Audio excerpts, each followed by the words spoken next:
My name is Claire Donovan. I am 35 years old. And while I was drinking coffee in Paris with my fiancé, my phone rang. It was my mother, sobbing, begging me to come home and save my sister's wedding. He didn't pick up. Hours later, TikTok exploded with videos of the groom walking out, my sister screaming at the altar, and my family's empire cracking in public. Everyone wanted to know if I would go back. But the truth is, they only ever called me when there was a fire to put out, and this time, I was not their firefighter. That thought was still clinging to me the next morning, when I found myself staring down at an untouched espresso, the thin layer of foam dissolving into the dark surface. The espresso sat untouched in front of me, its thin layer of foam dissolving into the dark surface.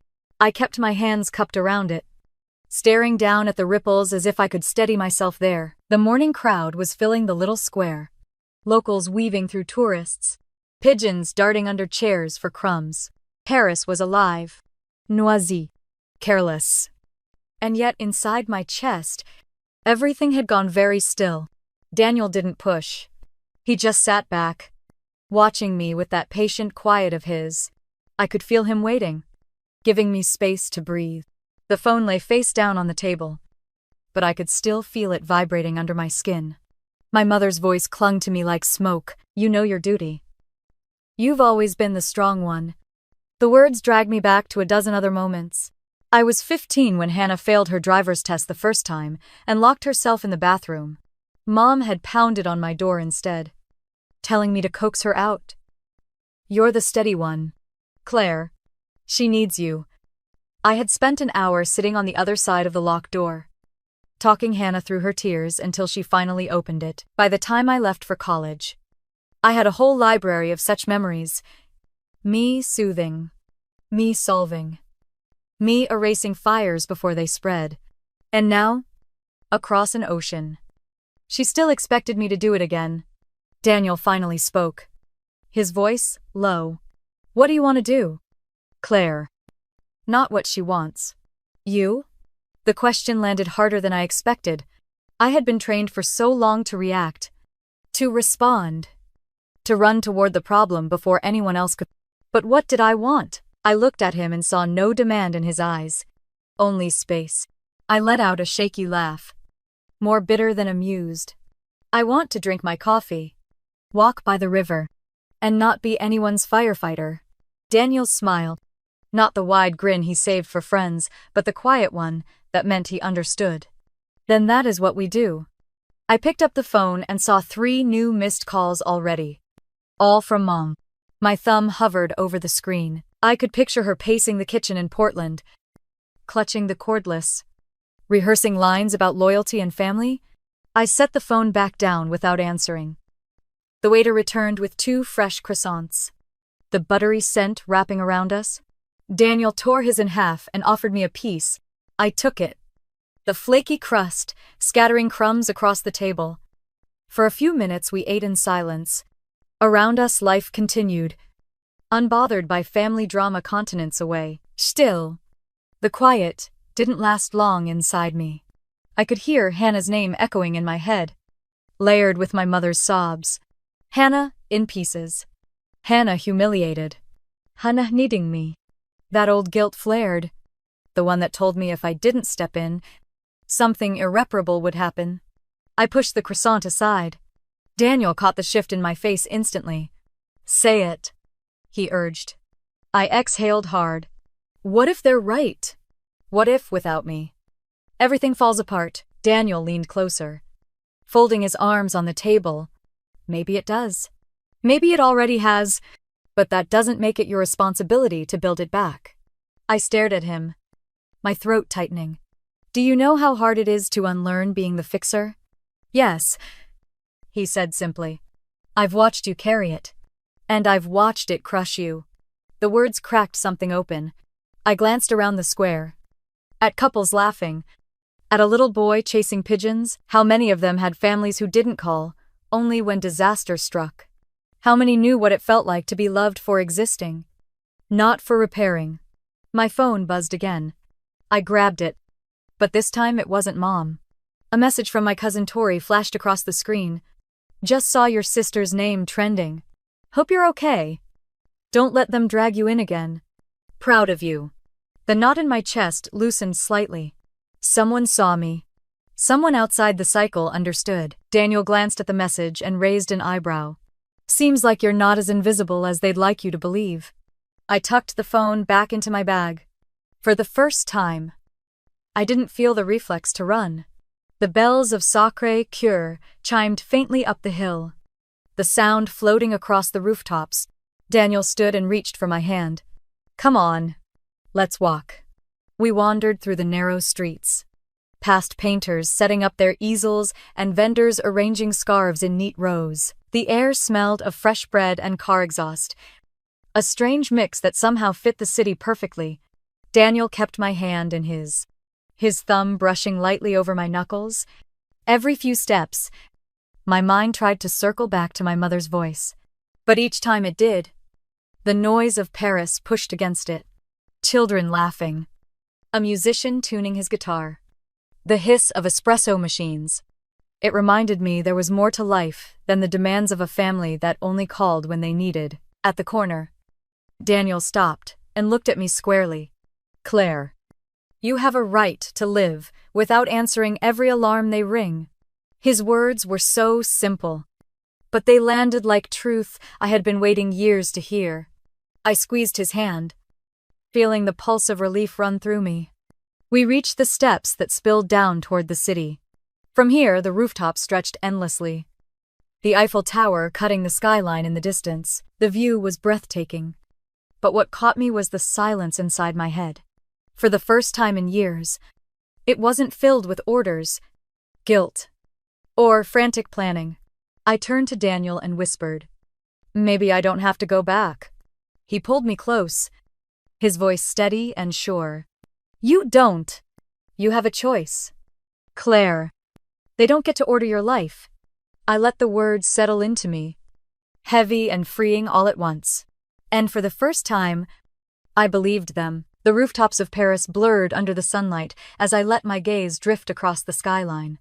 It was beautiful, overwhelming even, but my chest carried a different weight, one that had nothing to do with the city stretched out before me.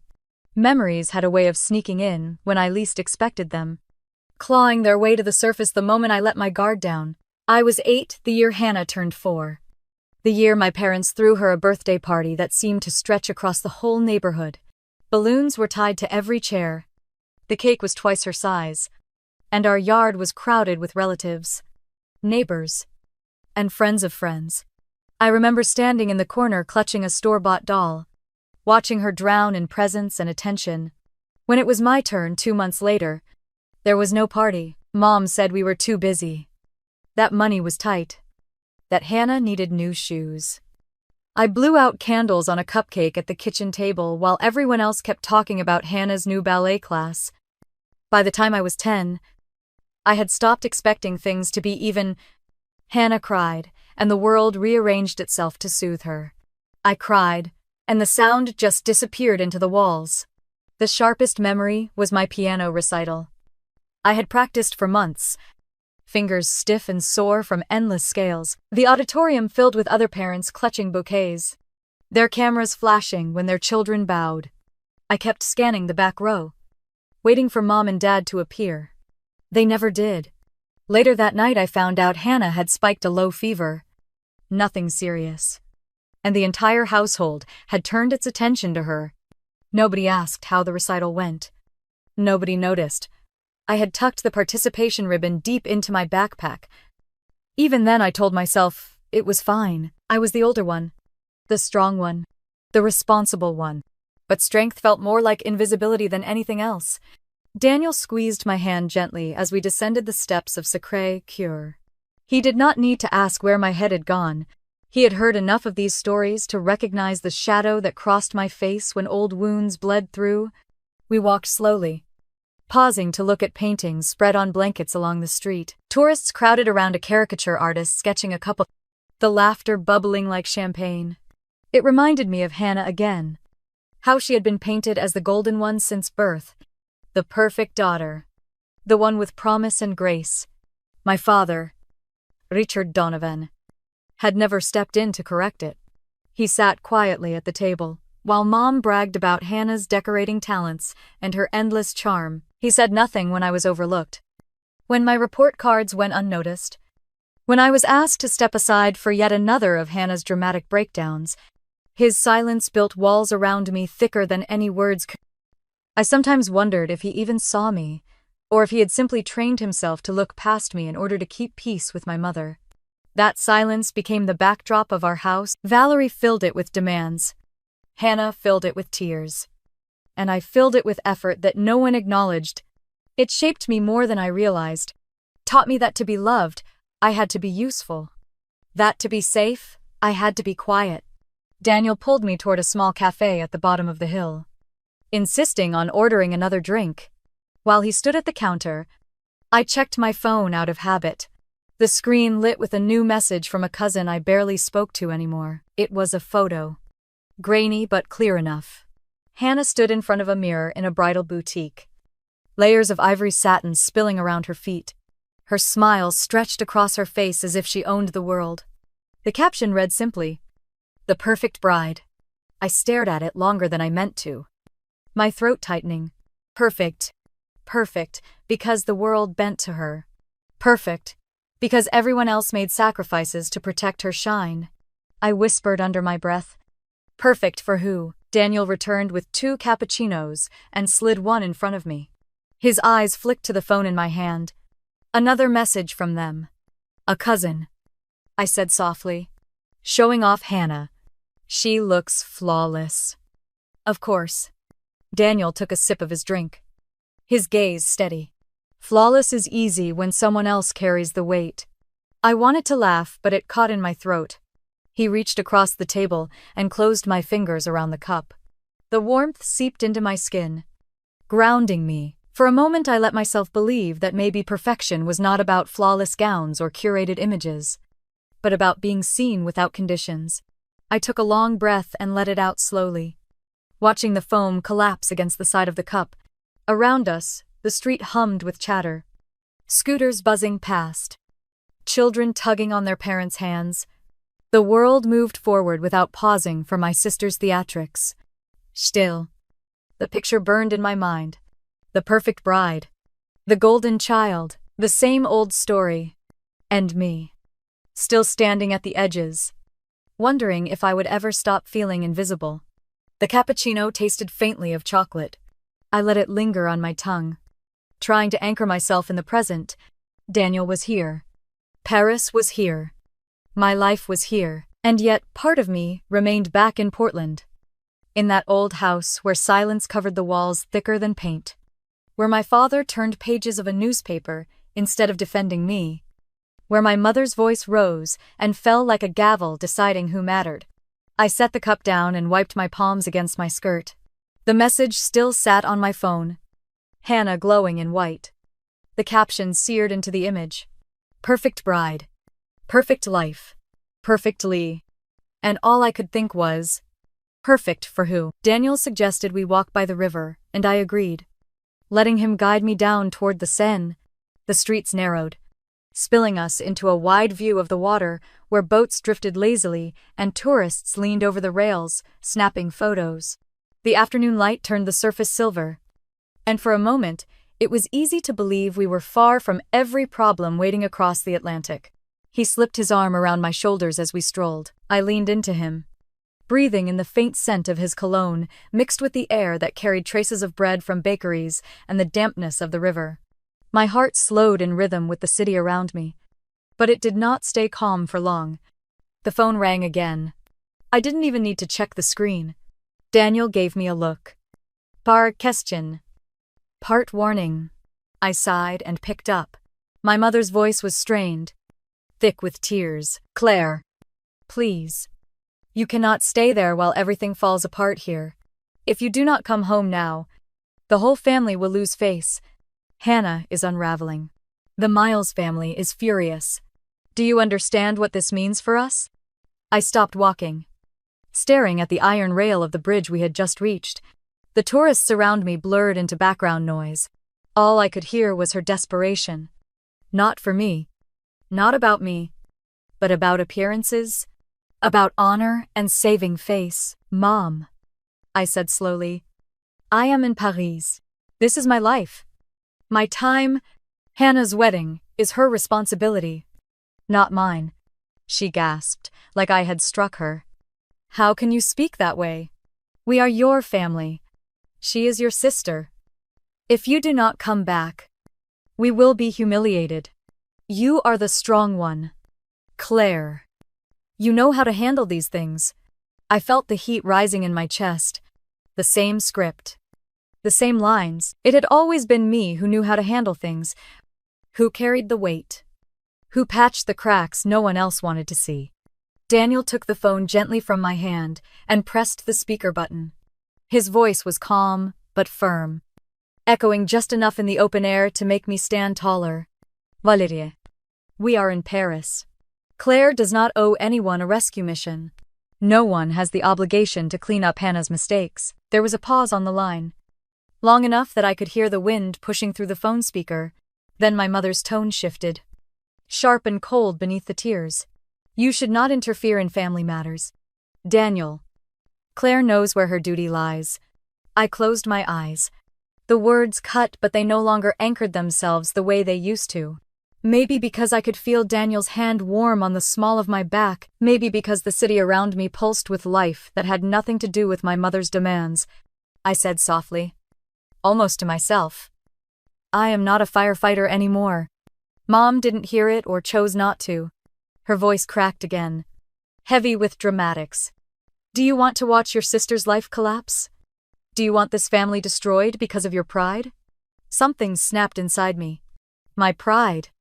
That was her word for it. Every sacrifice I had made, every silence I had swallowed, every time I had stepped aside so Hannah could shine, all dismissed as pride. The moment I refused to bend again, I lifted the phone, staring at the screen as if it could answer me. Daniel squeezed my hand.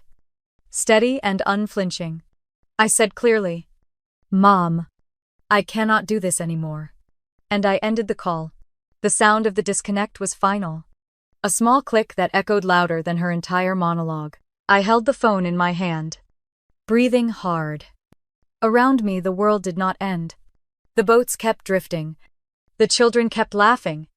The sky kept spilling light across the river. Daniel turned me toward him, his eyes steady on mine. You did the right thing. I let out a long breath I hadn't realized I was holding. My chest felt lighter. Not empty, but unburdened. It was as if the air in Paris had shifted, opening a space just for me. We leaned against the rail together, watching a couple rowing past on a small boat. They were laughing, water splashing up against the sides, their voices carefree. I wondered what it would feel like to live a life where joy was not rationed, where love did not come with conditions or expectations. Daniel brushed his thumb along my hand. You have a right to stay here. To choose this.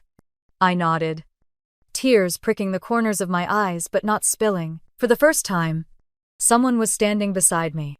Not demanding, not correcting, just standing. We walked again. Slower now, the tension bleeding out of my shoulders. Paris unfolded around us with its bridges and lampposts, its artists and chatter, its endless reminder that the world was larger than the cage I had been placed in. I slid the phone back into my bag and felt a strange calm settle in my chest. The call was over.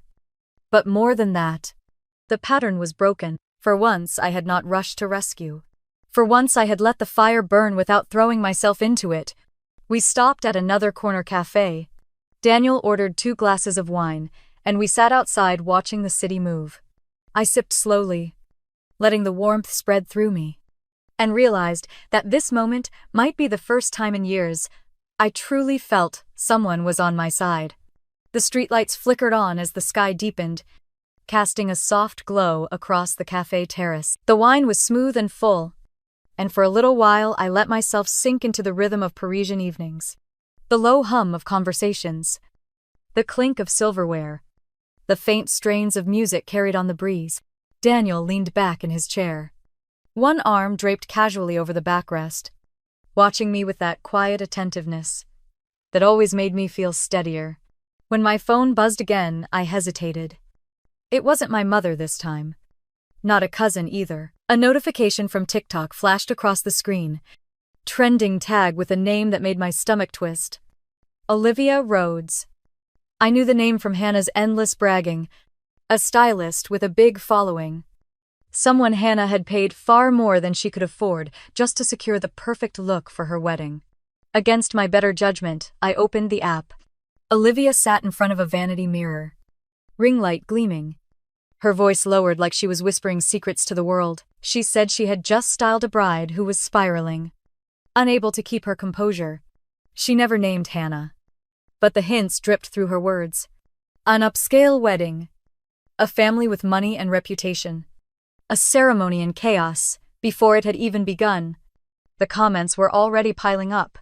Some speculated about who it was, tossing out names of women from wealthy families on the West Coast.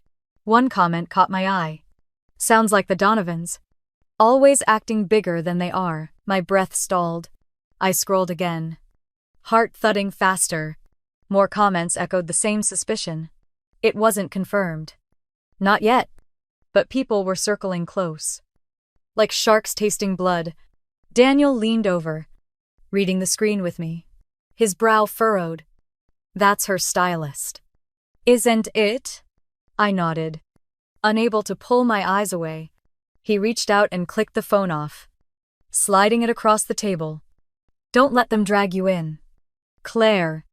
Let them eat each other alive if that's what happens. I tried to listen, but my pulse was still racing. For years I had carried their secrets, shielded their messes, and now the cracks were spilling out into the open. The thought of strangers dissecting our family name on a public platform made me both sick and strangely relieved. The waiter refilled our glasses, and Daniel steered the conversation toward lighter things. He asked about the places I wanted to see tomorrow, whether we should go to the Musée d'Orsay or just wander along the Seine again. I tried to answer, but part of me was still caught in that glow of the phone screen. In the comments that whispered the truth I had known all my life. Later, back at the hotel, I sat at the small desk by the window and opened my laptop. The Eiffel Tower glittered in the distance, its lights blinking against the dark. I logged into my email, half expecting another storm of family drama, but what I found made me blink in disbelief. Congratulations. The subject line read. It was from one of our clients in New York. I opened it and scanned quickly. My agency had just secured a new contract. A marketing campaign worth $2 million. My chest tightened as I read the words, a swell of pride rising in me. Years of building from nothing. Of nights when I wasn't sure if I could keep payroll. Of carrying the weight alone while no one in my family bothered to ask how I was doing. Had led to this. Daniel came out of the bathroom. Towel draped around his shoulders. What's that look on your face? We just landed the Brennan account, I said, still staring at the email. $2 million. He grinned, walked over, and kissed the top of my head. That's incredible. You did that? Claire. I nodded slowly, my throat tightening. I wanted to cry.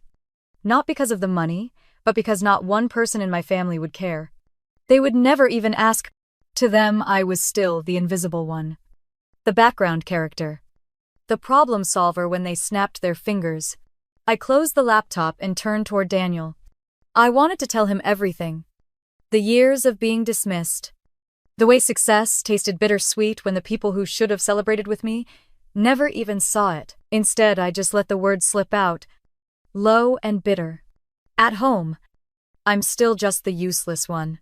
The silence stretched, broken only by the muffled sound of traffic below.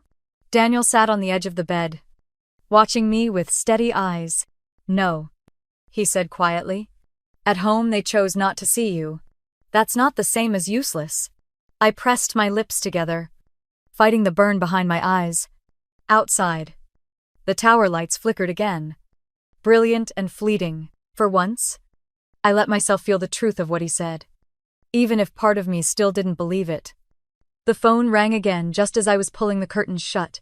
I almost ignored it, thinking it would be my mother or one of her messengers. But the name on the screen made me pause.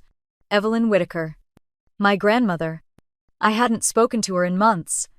She had stepped back from family gatherings years ago, her silence more of a protest than surrender. I answered. My voice courteous.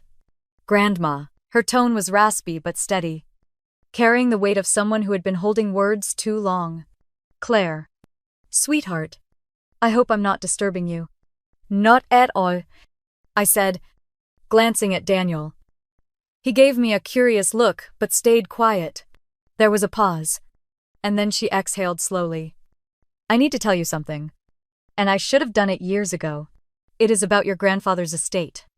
My stomach nodded instantly. That topic had always been foggy.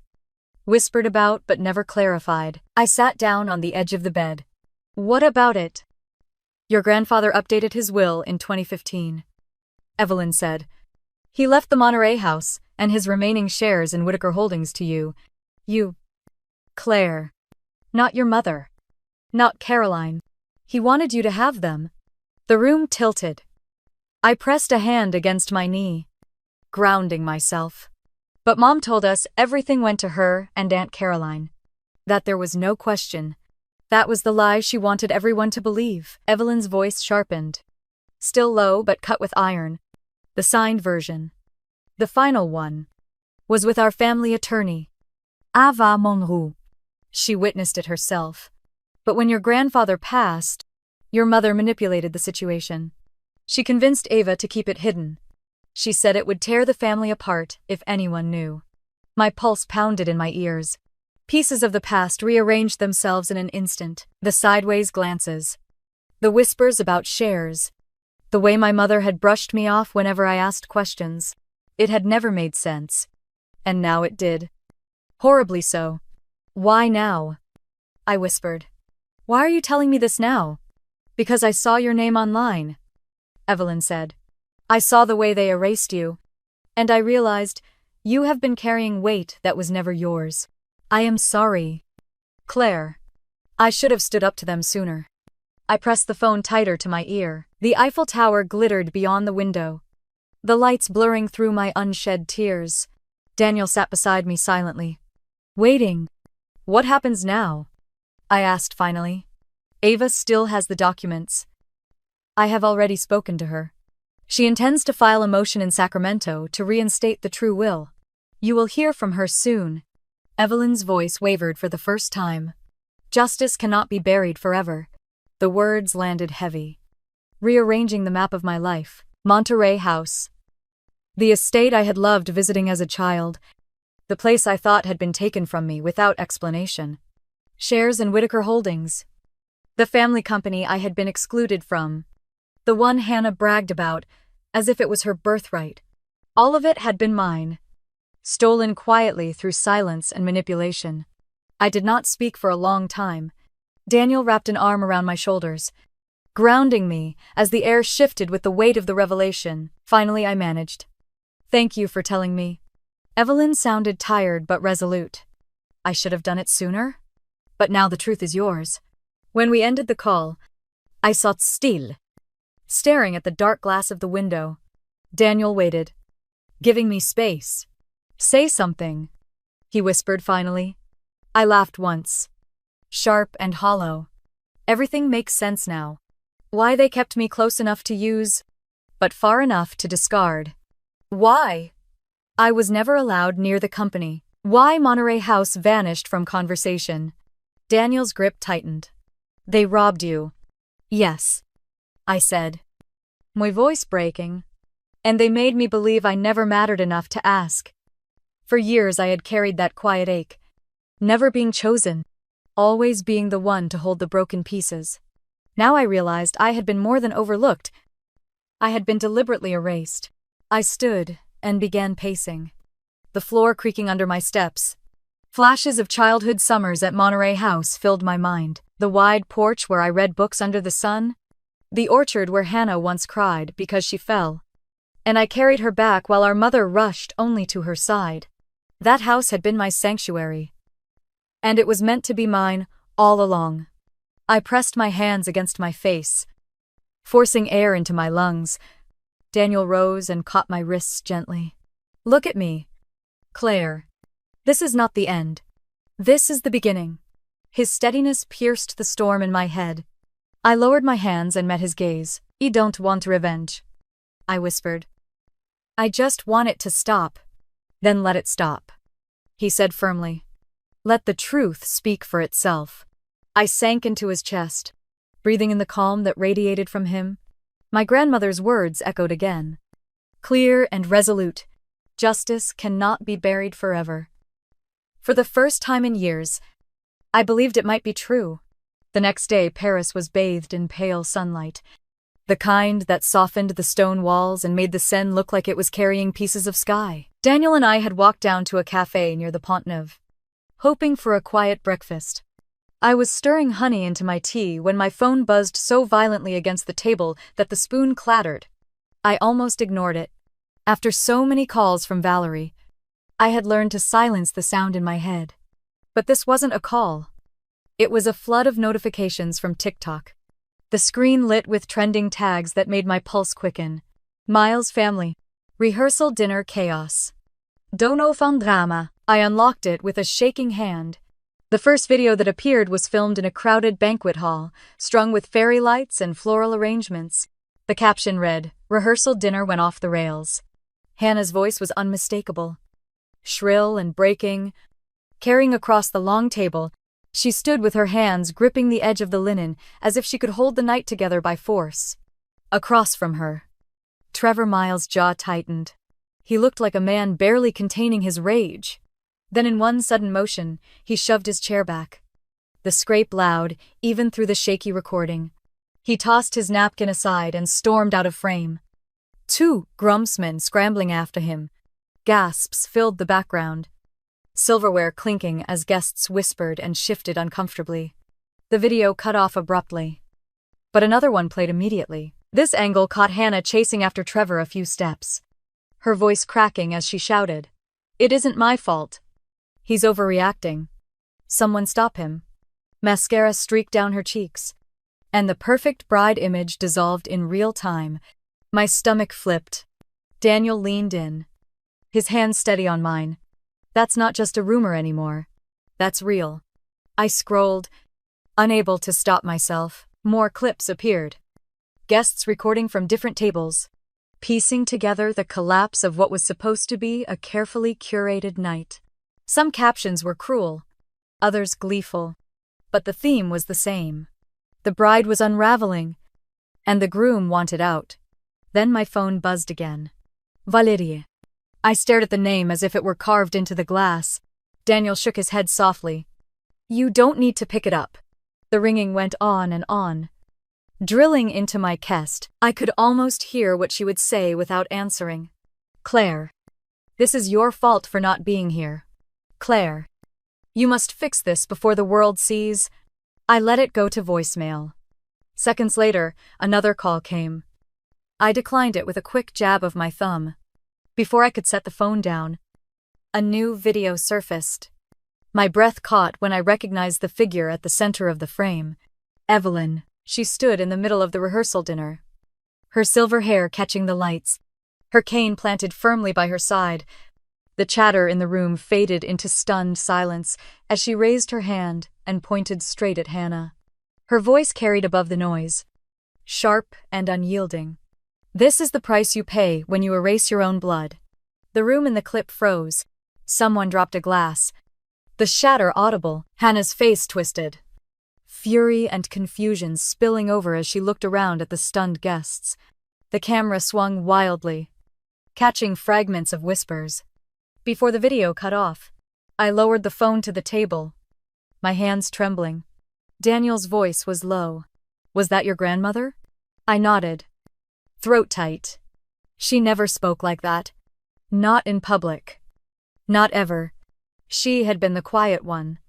The one who disappeared from gatherings when Valerie's control grew too sharp. To hear her voice now, to see her break the silence, felt like watching a storm roll through a sky that had been clear too long. For years I had dreamed of someone in the family acknowledging what had been done to me. Now Evelyn had done it. Not in private, but in front of everyone, and the internet had captured every second. Daniel reached across and covered my hand with his. You don't need to say anything, Claire. She already said it for you. Tears burned the backs of my eyes. He blinked, refusing to let them fall in the middle of a Paris cafe. The city bustled on around us. Waiters balancing trays. Tourists snapping pictures on the bridge. A saxophonist playing low by the river. The world kept spinning while my family's illusion crumbled oceans away. My phone buzzed again. Valeria's name. I turned it face down. Another buzz. Then Caroline. Then an unknown number. They stacked like accusations. I refused to open. I lifted my tea and took a slow sip. It was bitter from steeping too long. But it grounded me. Daniel studied me quietly. So what now? I set the cup down. My voice steady, for the first time in days. Now I let it burn. He nodded once. A faint smile tugging at his mouth. That's what freedom feels like. I leaned back in my chair, letting the weight of Evelyn's words replay in my head. The price you pay when you erase your own blood. They had erased me, written me out of their picture, treated me as disposable. And now, the cost was arriving. Not because of me, but because of the very lies they built on top of my absence.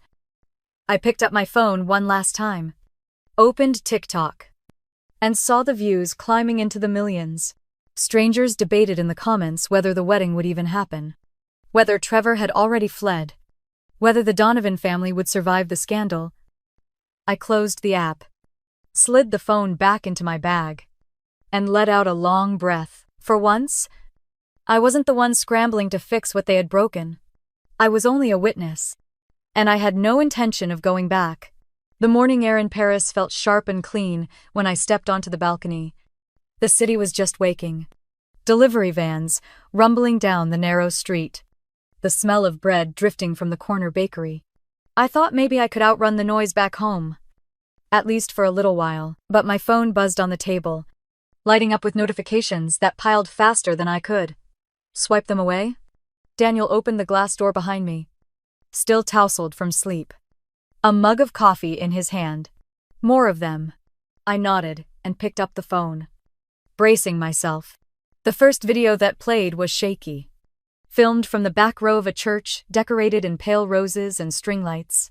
Guests leaned forward, phones raised like soldiers at attention. Hannah stood at the altar, her gown shimmering under the lights, veil falling over her shoulders. She looked radiant and terrified all at once. Beside her, Trevor Miles stood stiff, his lips pressed tight. The officiant had barely begun speaking when Trevor stepped backward, his face a storm. The room gasped. Hannah reached for his hand, but he shook his head, voice slicing the silence.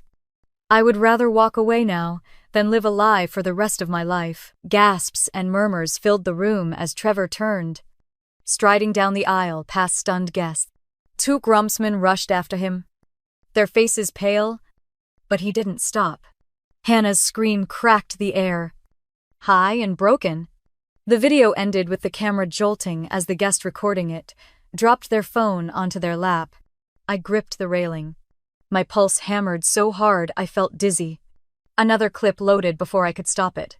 This one zoomed closer, capturing Hannah's face in brutal clarity. Mascara streaked, mouth twisted, her hands clutching at the air like she could hold the moment together.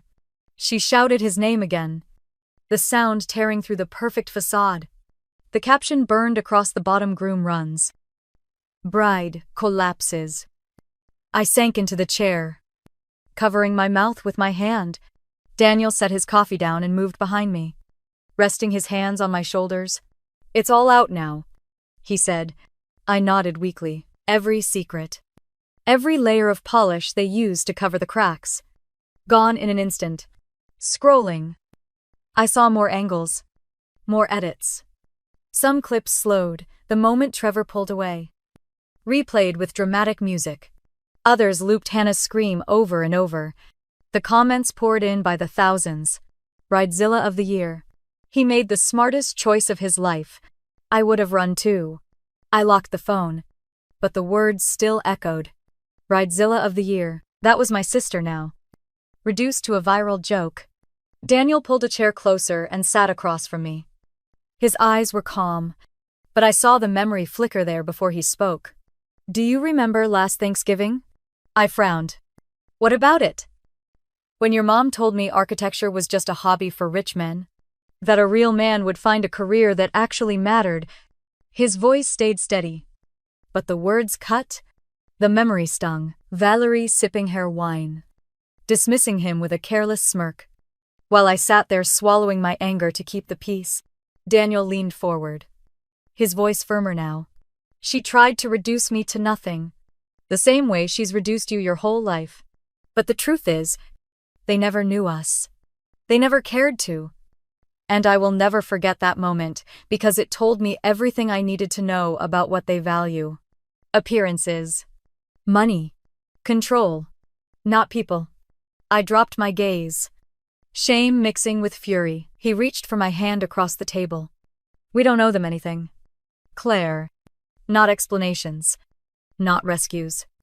Not our presence. The strength in his words seeped into me. Shaking something loose, I tightened my grip on his hand. Then we won't go back. Not for this. Not ever. A flicker of relief passed across his face, followed by a quiet certainty. Good. Because we deserve more than their chaos. I leaned back in the chair, the morning air filling my lungs. For the first time, final. Not a threat. Not a question, but a decision. Down below, the bakery door swung open, and the smell of fresh bread rose into the air. People lined up along the sidewalk, laughing softly, carrying on with their lives. The world spun on, indifferent to the drama unraveling back home. I lifted my phone one last time, opening TikTok just to see. The clip of Trevor's declaration had already hit 5 million views. The hashtags multiplied, each one harsher than the last. But instead of dread, I felt a strange calm wash over me. I set the phone down, lacing my fingers through Daniel's. The Paris sky was brightening, and for once, the future did not feel like a burden I was forced to carry. The clatter of delivery trucks echoed off the narrow Parisian street as a baker carried trays of croissants to the cafe below. I tried to focus on the smell of butter and the sight of geraniums spilling from window boxes, but the phone on the table buzzed so violently it rattled against the wood. Daniel raised his eyebrows. I gave a small nod, bracing myself, and swiped it open. The first clip nearly made me drop it. The wedding reception hall was captured in grainy detail, chandeliers swaying overhead, guests frozen in their seats. My mother's voice cut through the hum, sharper than glass. You pushed her too far, Richard. You paraded her like a trophy and humiliated all of us.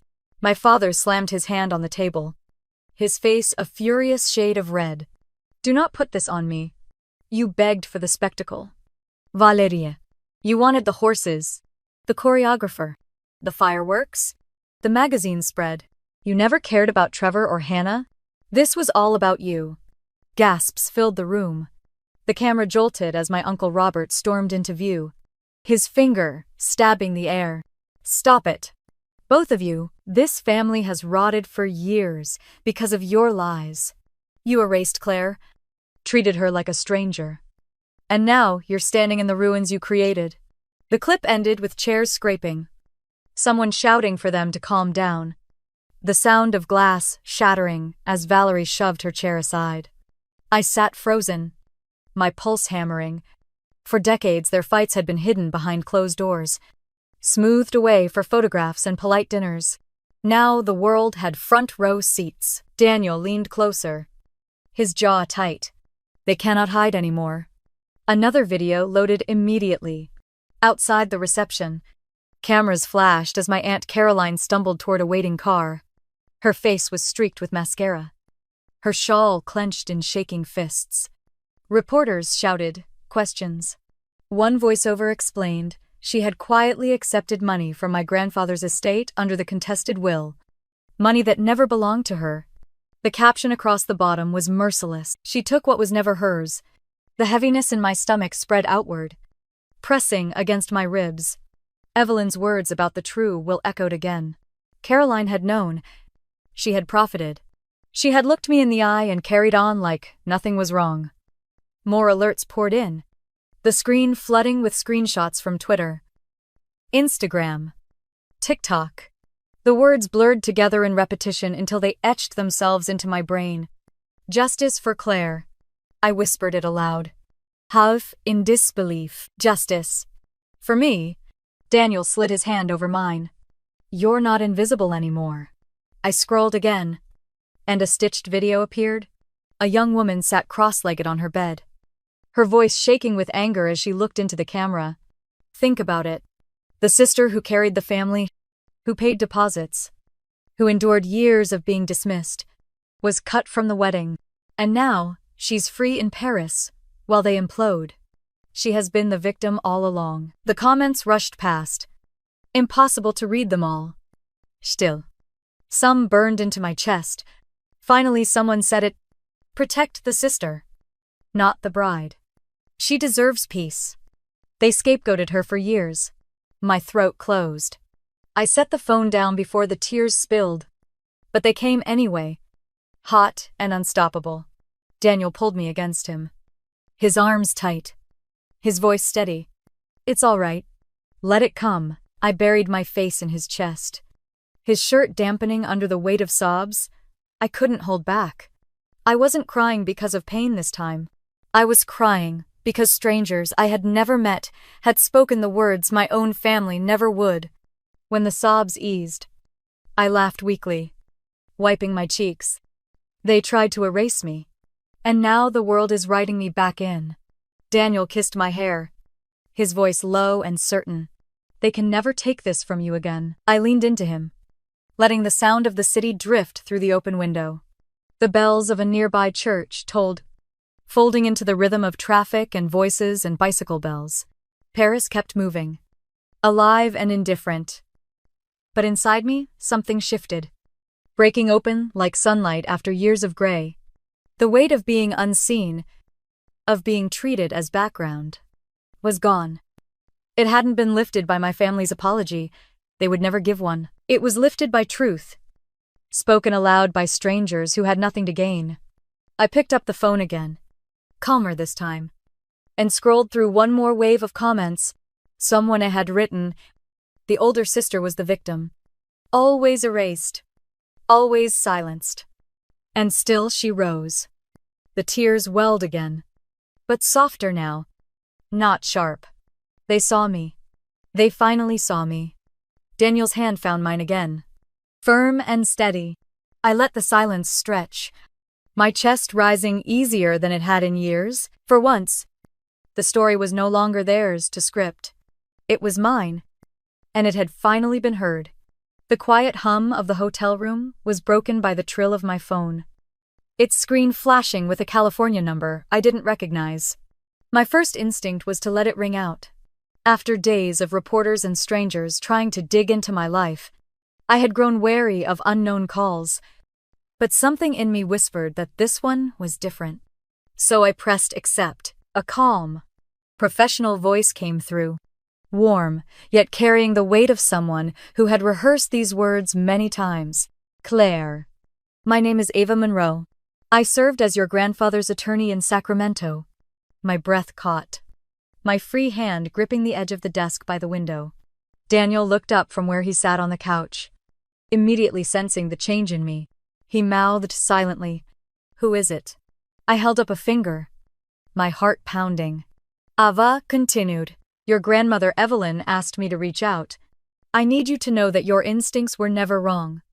The will your grandfather signed in 2015 is valid, and it names you as the primary beneficiary of Monterey House and his shares in Whitaker Holdings."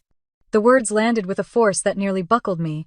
For years I had carried the uneasy suspicion that something had been buried, that my place in the family story had been deliberately erased. Now I had confirmation. I forced myself to speak, though my voice trembled. But I was told everything went to my mother and Caroline. A pause filled the line. Then Ava's voice lowered. "After your grandfather passed, Your mother persuaded me to suppress the updated will. She claimed it would tear the family apart. She argued that the older version was better for everyone.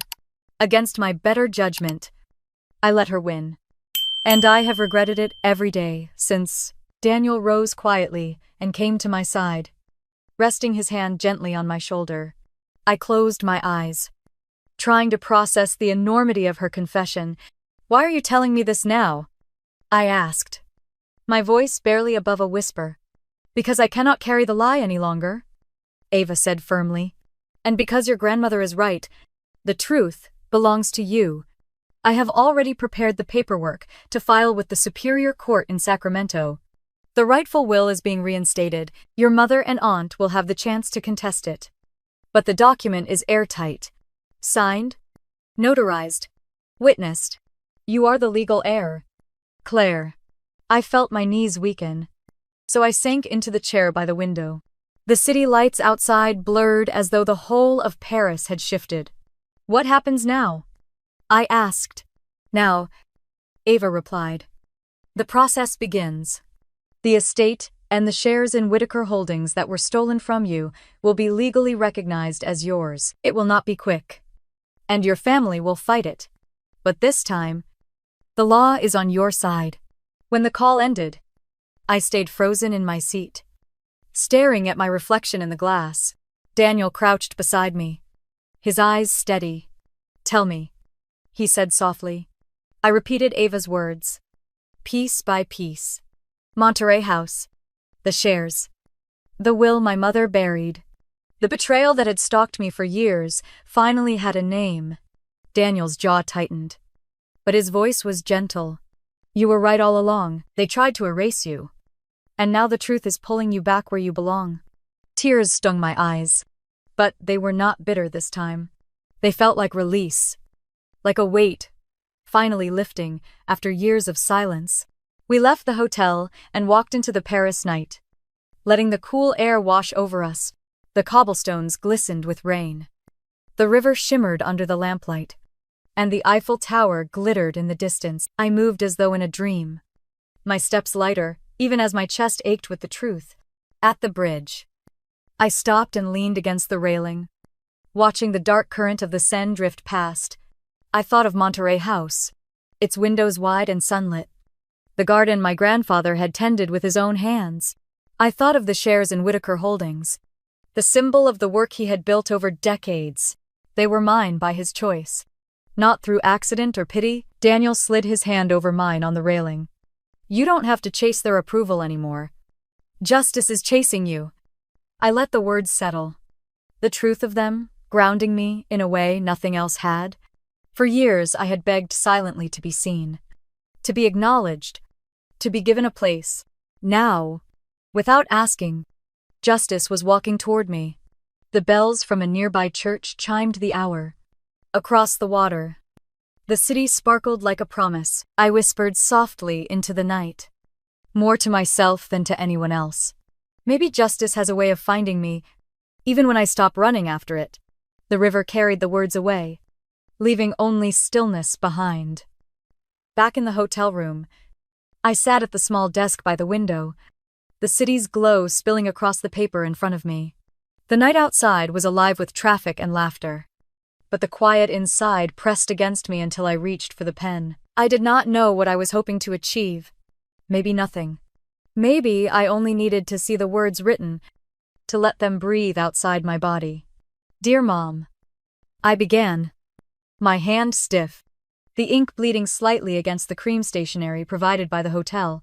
"Do you remember the year Hannah maxed out every credit card she had, and the collectors started calling the house? You came to me and said she was too fragile to handle the stress. You asked me to pay off her debt. Told me it was my duty as the older sister. I had just graduated. My salary barely enough to cover rent. But I did it. I drained the savings I had built through years of work, because you said family came first." The pen scratched across the page as memories surged. "Do you remember the summer after Dad's accident? When you said Hannah was too upset to face the bills? You slid the medical invoices across the table toward me and asked me to figure it out. I was 22. Terrified. But I made the calls. arranged the payment plan, and shouldered the blame when Dad snapped about the numbers. You said I was strong enough to handle it. Another paragraph formed, each word heavier than the last. Do you remember the day you showed up at my apartment with a stack of documents? You told me to sign the financial power of attorney because Hannah might need help getting approved for a lease. You said it was only paperwork. Nothing binding. Months later, I discovered my name on loans I never took. When I confronted you, you told me I was being dramatic, that it was family business. Nothing more. I set the pen down for a moment, pressing my hands against my face. My chest ached as if the walls I had built for years were cracking with each line I wrote. Daniel moved quietly around the room, giving me space, but I felt his presence close. When I picked the pen up again, the words spilled faster. Mom, I see now that I was never your daughter in the way Hannah was. I was the safety net, the substitute parent, the steady one you could lean on while you poured all your softness into her. I spent years trying to earn from you what you handed her without asking. And every time I tried to speak, you told me not to make it about myself. The paper filled, line after line, memory after memory, the forgotten birthdays, the piano recital you missed because Hannah had a fever, the college acceptance I turned down because you said Hannah needed me close. Each detail poured out, years of silence finally breaking. When the last line came, it was simpler than the rest. Asking you for love was like asking the ocean to be dry. It was never going to happen. My hand trembled as I set the pen down. I stared at the letter. The pages scattered across the desk like fragments of a truth too heavy to carry inside me any longer. Daniel stepped closer and rested his hand gently on my shoulder. May I? He asked. I nodded. He picked up the pages and read them in silence, his eyes moving steadily, his brow tightening, his breath slowing with each paragraph. When he finished, he laid the papers down carefully and looked at me, his voice low but steady. You have already saved yourself, Claire. You don't need her recognition to prove that anymore. Tears welled, but did not fall. Instead, I felt a deep calm spreading through me. I gathered the pages, stacked them neatly, then tore them down the middle. The sound of paper ripping was louder than I expected. I tore again, and again, until the words were nothing but shreds in my hands. I walked to the window and unlatched it. The night air rushed in, cool against my damp skin. I opened my fists and let the pieces scatter into the Paris breeze. They floated upward, first, then spiraled down toward the street. Fragments of a story no one needed to read. Not even her. Daniel came to stand beside me, his arm slipping around my waist. We watched the pieces drift away, caught in the glow of headlights, swept into the current of the city. I whispered, almost to myself, I think that was the last letter I will ever write to her. Daniel pressed his forehead lightly against mine. And that's enough. We stood there in silence as the city pulsed below, my chest lighter, my hands empty, the weight of unsent words finally gone. The next morning, sunlight spilled through the curtains, painting the walls in pale gold. I padded barefoot across the room and opened my laptop, more out of habit than intention. My inbox was already overflowing. News alerts, subject lines screaming about the Donovan wedding meltdown, articles shared across platforms with thumbnails of Hannah's tear-streaked face frozen mid-yell. I clicked one link and found myself staring at a cultural podcast episode already live. The hosts were dissecting every second of the chaos, their voices sharp but fascinated. One of them said it felt like the perfect collapse of a carefully curated American fairy tale, a story of privilege cracking open under the weight of its own lies. They spoke about sisters, scapegoats, family secrets, and in every word, I felt the echo of my own life. Daniel wandered in with 2 cups of coffee. He set one down by me, then leaned over to read the screen. His lips curved wryly. Looks like you're a case study now? I half laughed, half winced. It felt surreal to hear strangers discuss my pain like it was a cultural phenomenon. But at the same time, something inside me loosened. For the first time, My story wasn't just gossip whispered behind closed doors. It had become something larger, a mirror for others to see their own wounds. Scrolling further, I saw an article on the front page of a major paper. The headline read, "The Donovan Wedding and the Crumbling of Old Family Myths." The writer traced the way wealth and secrecy created fractures that eventually shattered in public view. My name wasn't printed, but between the lines I existed, no longer invisible. Then, my eyes caught a new email. Subject line, simple and direct. Invitation to speak. I opened it carefully. Dear Claire, my name is Harper Lee. I am a cultural correspondent with CNN.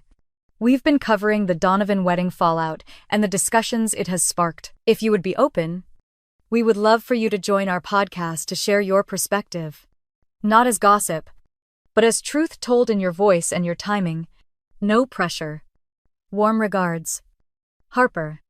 I read the message 3 times, my pulse slowing with each pass. Daniel noticed the stillness in me. What is it? I turned the laptop toward him. He scanned the email and gave a low whistle. That's not tabloid junk.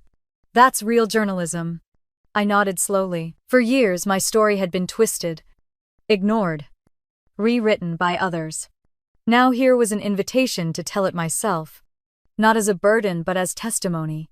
Later that afternoon, we walked along Rue Claire, the stalls overflowing with flowers and cheeses and fresh bread.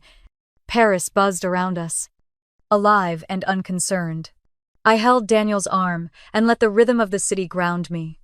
For once, the chaos of home felt like it belonged to another life entirely. At a cafe, we stopped for lunch. Sitting at a small table on the sidewalk, I pulled out my phone and skimmed the financial news.